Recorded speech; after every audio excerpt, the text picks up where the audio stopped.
jogos, o Corinthians tinha algum favoritismo hoje, até por jogar em casa e por ter um 11 ali. Se fizer um cara a cara, o Corinthians vai levar melhor. Mais uma vez, o favoritismo ficou por terra e agora ele se inverte para o próximo jogo? Ou você está como Jean, assim, ó, tá tudo em aberto para o Maracanã? Tudo bem, William? Um abração a você, Calça, Jean, Vitor, o fã do esporte aqui ligado com a gente mais uma vez, nesse linha hoje. Não, para mim o favoritismo não se inverte. Eu acho que tinha um leve favoritismo por muitos aspectos e a gente precisa tentar observar, afinal, pelo que é uma decisão. É o que os times vêm jogando nas últimas semanas, é o que os times jogaram em recentes semifinais, jogos de ida e volta. A dificuldade que o Vasco historicamente tem para jogar Itaquera, no Química Arena contra o Corinthians. Se você para pensar que o Vasco não vinha jogando um grande futebol antes das semifinais, vinha muito mal, inclusive, é um time que você não sabe qual caminho ele ia tomar, se era só uma mobilização por um clássico regional ali contra o Fluminense, ou se tinha um gás a mais para essa final, mostrou hoje que tinha, só que era um jogo em Itaquera, um ambiente que sempre foi muito hostil ao time do Vasco, não estou dizendo só de torcida, o Vasco tem dificuldade para encarar o Corinthians há muito tempo, especialmente fora de casa. É um time que, se eu não me engano, são 11 jogos que sofria gol. Sofria gols em todos os 11 jogos, ganhando, goleando, perdendo, sofria gol. O Vasco entrava em campo e ia sofrer um gol. Dessa vez não sofre um gol, então começa a inverter um pouco essa lógica. E no primeiro tempo aí eu estou com o Jean. Eu não acho que tem muito essa coisa do merecimento, quem esteve mais perto.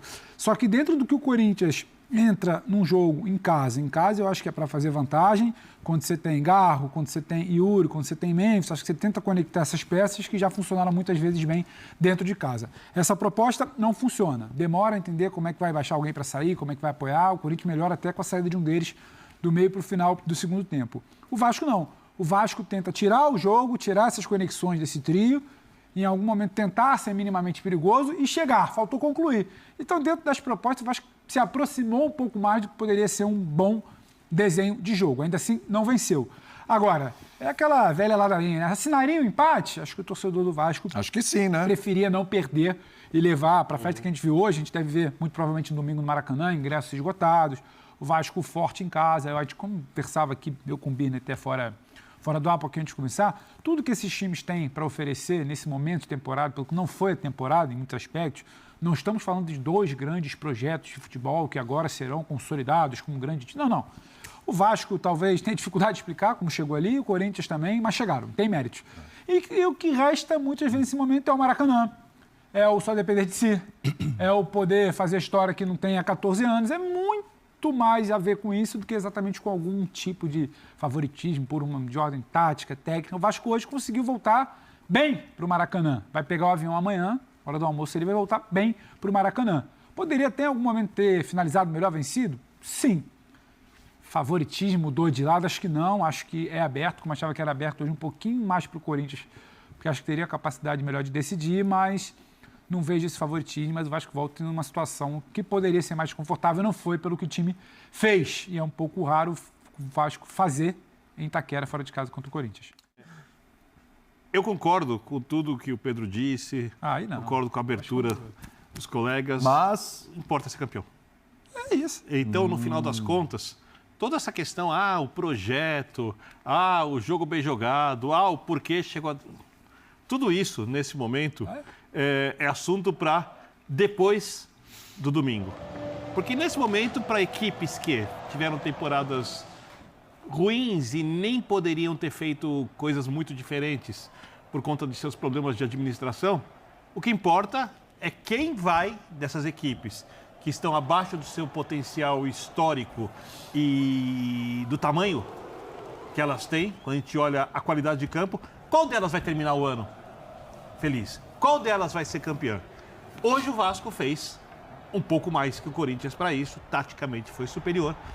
Tecnicamente, eu acho que dos 5 jogadores de quem eu posso esperar alguma coisa a mais... Dos dois lados. 3... Ou, se quiser, vou colocar até 6, vou colocar o Andrés Gomes nisso. Isso, são trios. 3 de cada lado. Só o colombiano foi um pouco melhor. Um jogo abaixo do Coutinho, Sim. Quando tinha espaço para dar o passe. O Ryan dessa vez não brilhou. O Garro entrou em campo, não justificou. O Memphis só se destacou quando saiu balançando a cabeça ao ser substituído. Fez um e o Yuri também não fez um grande jogo. Você já não tem times tecnicamente brilhantes quando a gente fala do jogo, quando a gente fala da capacidade geral. coletivamente o Vasco fez um bom jogo na marcação, o Corinthians, por tecnicamente não jogar bem, ajudou. Acho que o placar foi justo, porque ele não tem interferência na arbitragem. Sim. E tá tudo muito Aliás, aberto. A arbitragem foi bem, tudo certinho, o que estava impedido mesmo. Tá tudo muito aberto, não é muro pro jogo de volta, porque o Vasco é um time instável, que pode fazer uma partidaça e golear, pode tomar vários gols também. O Corinthians é um time que oscila, depende da inspiração individual de alguns jogadores. Nas finais, às vezes, aparecem heróis inusitados, aqueles que a gente nunca imagina. E no domingo, o que importa no meio dessa situação dos clubes, que é irrelevante para mim agora, irrelevante, é quem vai sair feliz. É só isso que eu tô curioso para saber. Muito bem. Corinthians e Vasco ficaram no 0-0 e deixaram tudo aberto para o jogo decisivo da Copa do Brasil. Partida tensa, pegada e sem ninguém querendo dar espaço. A decisão promete explodir no segundo confronto. No Flamengo, o clima é completamente diferente. Felipe Luiz desconversou sobre o futuro após o vice, deixando no ar uma possível despedida. E a torcida explodiu